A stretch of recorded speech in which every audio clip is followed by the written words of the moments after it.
The invisible tax you pay for being emotionally volatile is levied every single hour of every single day, whether you acknowledge the debt or not. It manifests not as a single catastrophic failure, but as a silent, creeping erosion of competence and social standing. This is the immediate cost of inconsistency. The lost contracts, not because your competence was questioned, but because your predictability was. The frayed relationships where love is replaced by caution, and the silent, corrosive disrespect you feel, but cannot logically name or fight back against. People do not trust the man who changes with the weather, because betting on him is a foolish wager on chaos. If you feel the weight of partners, colleagues, or even your own children holding back their full confidence, understand that they are performing a rational assessment of risk. They know that the man who made a promise at 9 a.m. in a burst of enthusiasm might be replaced by an irritable, cynical stranger by 4 p.m. This is the truth that Seneca warned against when he observed that no great thing is created suddenly. Similarly, greatness is destroyed slowly through the constant small betrayal of one's own previous state. The digital age exacerbates this erosion. Every impulsive reaction, every digitally voiced rage, every fleeting moment of anxiety or boastful excess is archived, creating a readily searchable history of volatility that instantly discounts your claim to authority in the present moment. If you object by saying, "I'm just being sensitive" or "I'm passionate," you are not describing a virtue. You are confessing to a profound lack of discipline, confusing impulsive reaction with authentic feeling. This external tax is merely the interest payment on the internal rot, the destruction of personal integrity through self-betrayal. Emotional consistency is fundamentally about honoring the oath you took to yourself yesterday. The inconsistent man wakes up and immediately begins a silent, internal negotiation with his own character. The man who promised to wake early is constantly arguing with the man who craves 5 more minutes of warmth. The man who committed to deep work is constantly negotiating with the man who wants the instant gratification of checking the notification or scrolling the feed. This constant energy-draining internal conflict, this continuous negotiation with your own established character, is the true engine of anxiety. Marcus Aurelius frequently documented this battle, reminding himself that the mind suffers more often by internal inconsistency than external events. When we allow ourselves to be continuously distracted by the trivial, we are not just wasting time, we are actively teaching ourselves that our own commitments are worthless, a lesson easily learned when the digital world offers endless, effortless validation for momentary lapses. If you feel this perpetual weight of needing to correct and recorrect your trajectory throughout the day, it is because you have not established a reliable self to whom you can delegate future tasks. This brings us to the crucial, unavoidable question: do you trust the man in the mirror? If you cannot predict your own behavior under minor stress, if a slightly irritable email or a delayed flight can entirely rewrite your mood, derail your mission, and change your priorities, then why in the name of logic would anyone else grant you their full confidence when the stakes truly matter? Confidence, in its truest form, is the willingness to stake something important on a predictable outcome. When you are the variable, you diminish the potential of every person, venture, and relationship connected to you. Epictetus was blunt. We are not to be inconsistent in our principles. The principles must govern the mood, the fatigue, and the temporary financial condition, not the other way around. The man who changes his character to suit his mood is a rudderless ship, and no rational captain will sail with him. This chase for external affirmation is the ultimate weakness. Why chasing joy makes you structurally fragile, and why avoiding crisis makes you irrelevant. If your baseline psychological state, your happiness, your confidence, your sense of purpose, is dependent on winning the contract, receiving the promotion, or obtaining the approval of a specific individual, You are constantly riding a roller coaster built and operated by others. The pursuit of fleeting highs ensures that your baseline, unenhanced state becomes increasingly unbearable, leading to a desperate search for the next dopamine hit, whether through digital validation or financial risk. Furthermore, the man obsessed with avoiding crisis or difficulty becomes irrelevant because he lacks the necessary rigidity and experience under pressure. Seneca noted that he is most exposed to fortune who is afraid of ill fortune. The avoidance of emotional or physical pain in the short term is the creation of structural weakness in the long term. Before you can be consistent, you must define what you are being consistent to. Most men are inconsistent because they have no defined center to drift from. They are not rebels against their own laws. They simply have not written any laws down. This leads us to the concept of the daimon and the necessity of defining your self-defined moral center. The daimon in Stoic thought is not a guardian spirit, but rather the highest, most rational potential of the self, the internal blueprint you are mandated to follow. The modern application of this constitutional thinking involves the exercise of negative visualization, the premeditatio malorum, applied not just to unfortunate events, but specifically to character failure. We must identify the character violations, the points where we are most likely to violate our own constitution. This requires surgical self-awareness, not vague introspection. Ask yourself, when am I most likely to break my own rules? For the modern man, the critical fracture points often relate to the four horsemen of the digital age. Exhaustion. When tired, I do not just rest. I become irritable, unjust, and prone to emotional cruelty toward those nearest to me. Affluence. When I experience sudden success or comfort, I become complacent, entitled, and my discipline for foundational tasks dissolves. Conflict. When challenged publicly or privately, I prioritize winning the argument over adhering to the truth, resorting to character shortcuts or lies of omission. Novelty seeking. I violate my commitment to deep work by prioritizing the trivial dopamine hits offered by digital engagement, sacrificing long-term coherence for short-term stimulation. Identifying these points is not self-criticism, it is proactive, intellectual defense. Seneca reminded us, we must consider not only what may happen, but what is in the nature of things to happen. It is in the nature of man to slacken when the pressure is removed and to lash out when the ego is threatened. By naming these specific points of failure, you prepare your defenses precisely where they are needed most. You must know where the enemy, your weaker, reactionary self, is positioned before the battle even begins. Consistency is not merely an exercise in managing the mediocre middle. It is a contract that must hold firm at the edges of experience. The failure of many men is that they assume consistency is tested only by hardship. This is false. In fact, hardship often enforces consistency. The necessity of survival imposes immediate structure. The greater, more insidious threat to the defined character is the test of prosperity. If you made it this far, you are not like the majority. The wealthy man does not face a lack of resources, but an abundance of temptation disguised as optionality. The pressure that enforced early discipline, the necessity of waking before dawn, the requirement to defer gratification, the brutal mandate of the budget, is systematically removed by success. Prosperity is the test of character, where the constraints are not applied by the external world, but must be self-imposed against the internal desire for comfort. This is the central catastrophe. When discipline is no longer a survival imperative, it becomes a philosophical choice. And against the siren call of earned relaxation, philosophy often folds. The man who achieved financial latitude begins to rationalize. I have earned the right to sleep in.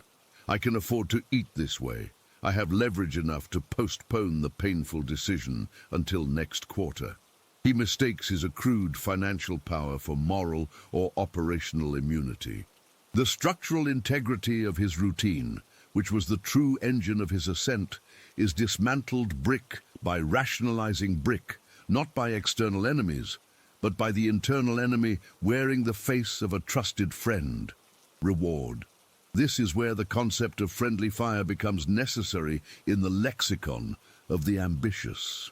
Friendly fire is the damage inflicted upon the architecture of your self-discipline by the very assets you have generated. It is the moment success provides the material means to sabotage the mindset that created that success. It is the insidious, high-grade erosion that occurs when the scarcity model, which breeds innovation and efficiency, is replaced by an abundance model that breeds waste and softness. Consider the titan who, after conquering his industry, buys the private jet. The jet is a tool of efficiency, a representation of power, but the hidden friendly fire is not the fuel cost. It is the insulation from reality. He is no longer forced to wait in the terminal, to observe the common man, to feel the friction of the market he serves. The jet speeds up travel while simultaneously slowing down experiential learning, creating a bubble of filtered information and curated interactions. His operational speed increases, but his grounding in reality diminishes. This occurs at every level. You work relentlessly for a decade to afford a chef. The chef saves you time, an undeniable benefit, but the friendly fire is the erosion of the discipline to prepare your own food, the loss of control over the precise fuel entering your body, and the philosophical diminishment of the man who can no longer perform the simple, necessary task of feeding himself. Your own success has disarmed you, rendering specific skills obsolete and replacing them with outsourced comfort. The test of prosperity, therefore, is the ability to maintain the necessary scarcity, the self-imposed constraints, even when you possess the means to abolish them entirely. The man who continues to work out, not because he needs to look a certain way, but because he needs the discipline of the effort, understands this.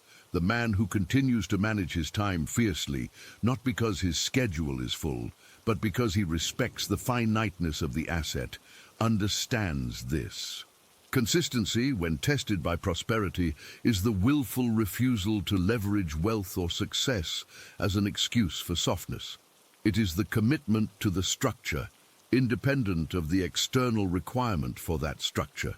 It requires the constant, self-inflicted pain of staying hungry when the larder is overflowing. The moment you cease fighting for survival, you must begin fighting against stagnation. The second half of Pillar 2, therefore, is the recognition that the external environment will eventually cease to provide the opposition necessary for growth. The external conflict will resolve itself, either in victory or defeat, but it will not persist indefinitely. The true champion transitions seamlessly and immediately from fighting the world to fighting the inherent entropy of his own system. The consistency required here is paradoxical. It is the consistency of never being comfortable with comfort.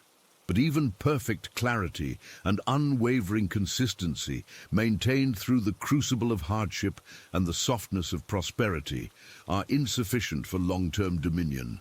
The world is a dynamic system, not a static target range. What was perfectly clear yesterday can become hopelessly obsolete today. The methodology that drove success in the 2010s will guarantee mediocrity in the 2030s. This leads us to the third and final pillar of lasting operational sovereignty, recalibration. Recalibration is the necessary, painful, and often self-destructive process of auditing the very models, assumptions, and strategies that led to your present success. It is the intentional act of rendering your own best work obsolete before the market or your opposition does it for you. The failure of the established power structure, be it an individual, a corporation, or an empire, is rarely a lack of effort. It is almost always a failure of orientation. They are driving the engine with incredible force, but they are pointed 3 degrees off the mark. When the journey is short, 3 degrees is negligible. When the journey spans a decade, 3 degrees means landing on a different continent entirely. The arrogance of success fosters the belief that the current trajectory is infallible. Men become masters of momentum, but slaves to trajectory. Momentum is the force you possess. Trajectory is the direction you are heading. Without constant, critical course correction, momentum simply guarantees you fail faster and further away from the destination. The process of recalibration demands a relentless, almost paranoid humility. The understanding that your current model of reality is flawed by definition because it was built on yesterday's data. This process must be institutionalized, ritualized, and prioritized above the immediate demands of maintaining the current operation. The key operational difference between consistency and recalibration is timing. Consistency is the application of the known principle. Recalibration is the urgent search for the unknown vulnerability in that principle. Recalibration is achieved not through macro shifts, but through the microscopic, often uncomfortable adjustments that precede catastrophic divergence. This introduces the second fractal concept, the silent impact. The silent impact is the cumulative effect of small directional corrections that happen at the periphery of awareness and whose necessity is only clear in retrospect. They are silent because they avert a crisis that never manifests, or they create an opportunity that was never visible to the unadjusted eye. Consider a nuclear submarine navigating the vastness of the deep ocean. It does not rely on a single, massive rudder adjustment every 1,000 miles. It uses constant, minute, almost imperceptible shifts in its hydroplanes and propulsion balance. The captain isn't celebrated daily for these adjustments, nor are they major news. But if those adjustments cease for just one day, the vessel, due to currents and inherent drift, will be miles off course, potentially running aground.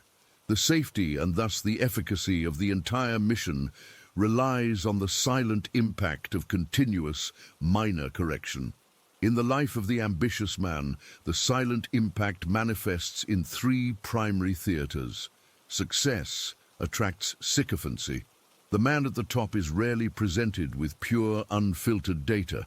His inner circle begins to optimize for pleasing him rather than challenging him. Recalibration demands the institutionalization of critical feedback loops, even those that feel personally antagonistic. This requires actively cultivating relationships with individuals who possess higher competence in specific vital areas, and crucially, maintaining the psychological safety for them to deliver painful truths. The silent impact here is the creation of a private, intellectual environment where your assumptions are constantly under siege, ensuring that the integrity of the data stream is prioritized over the comfort of the ego. The critical insight of recalibration is this: the necessary course correction is usually not apparent when you are operating at peak efficiency.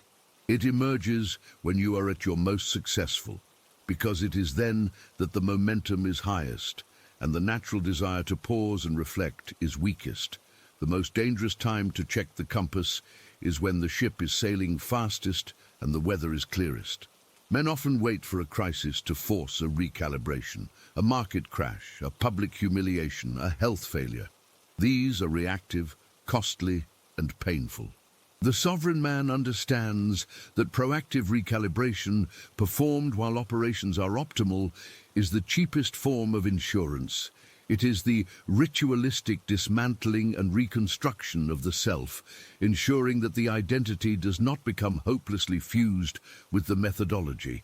If clarity provides the target and consistency provides the thrust, recalibration provides the guidance system that ensures the thrust is always vectoring toward the target, which itself may be moving. The 3 pillars, clarity, consistency, and recalibration, are not sequential steps in a process, but interlocking, simultaneous requirements for a unified state of operational sovereignty.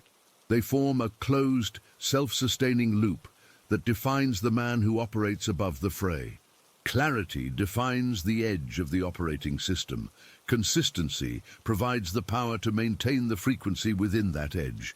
And recalibration is the necessary audit of the system itself, ensuring the edge remains relevant and sharp.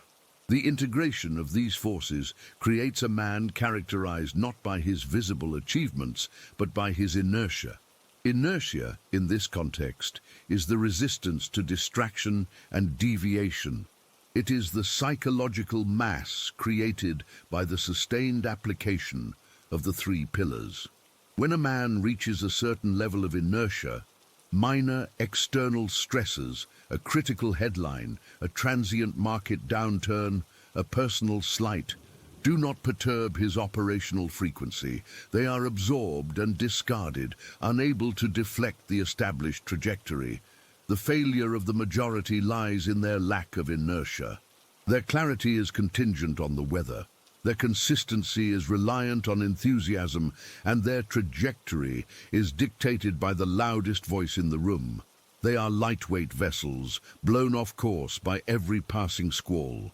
The man of unified purpose is heavy. His internal structure, built upon the ruthless excision of the irrelevant, the compounding power of sustained effort, and the necessary destruction of obsolete methodology, gives him the gravitas required to ignore the gravitational pull of the mediocre. This state is often mistaken for rigidity. It is anything but. Rigidity breaks under pressure. Inertia sails through it. The internal architecture is not steel, but complex carbon fiber, flexible in the face of impact, yet unbreakable in its commitment to form. The ultimate contract of sovereignty is the refusal to cede internal control to external circumstance. It is the recognition that the self is the final and only jurisdiction that matters. When a man achieves this integration, the tests shift fundamentally. The early tests were about proving competence. The middle tests were about handling momentum. The final test is about permanence. Permanence is the existential challenge to create a system, a philosophy, a business, a body of work that is designed to survive the temporary existence of its creator. It is the transition from individual achievement to legacy architecture. This final stage demands a profound loneliness. The pursuit of permanence necessitates decisions that are frequently misunderstood by contemporaries. When you operate on a timescale of decades, those operating on a timescale of quarters will perceive your actions as illogical, slow, or unnecessarily complex. The man focused on permanence will sometimes sacrifice immediate gain for structural integrity, opting for the harder, quieter path that ensures long-term non-fragility. The greater the clarity, the more intense the consistency must be. The greater the consistency, the more painful and crucial the recalibration becomes. This closed loop is the engine of perpetual growth, an ever-tightening spiral of refinement. The world will not celebrate the silent impact or the self-imposed friendly fire. The world only rewards the visible peak. But the man who understands the contract knows that the summit is merely the result of the relentless commitment to the shadow work. The clarity forged in solitude, the consistency maintained against desire, and the recalibration performed in the cold light of relentless self-audit. If you have navigated the complexity of these requirements, you have moved beyond the transactional reality of mere effort and entered the strategic reality of systemic design. You are no longer reacting to the current. You are defining the current. You have escaped the loop of external dependency. Your greatest work begins now, in the silence of the absolute commitment, where the only validation required is the relentless internal confirmation of your own perfect trajectory. The majority will look at your life and call it luck. You will know it was architecture.